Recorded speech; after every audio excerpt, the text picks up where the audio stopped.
Hello friends, welcome to our YouTube channel. Friends, in this video I am gonna tell you about how to fix not charging problem in your Boat earphones and how you can fix it. So if you are having in connecting the cable in this port, sometimes port may be broken. You can see has type C charging port. Firstly, you have to reset your earbuds. Sometimes it is a glitch, or you have to check your cable also if it is broken or your adapter is not working. So you have to just press these two buttons are here.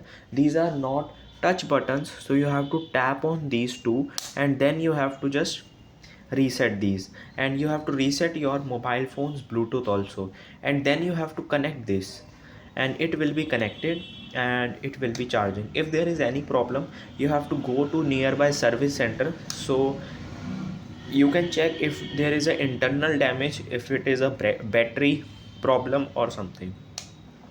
I hope you like this video. If you like this video, then subscribe to our YouTube channel for more helpful tips and tricks videos. See you next time.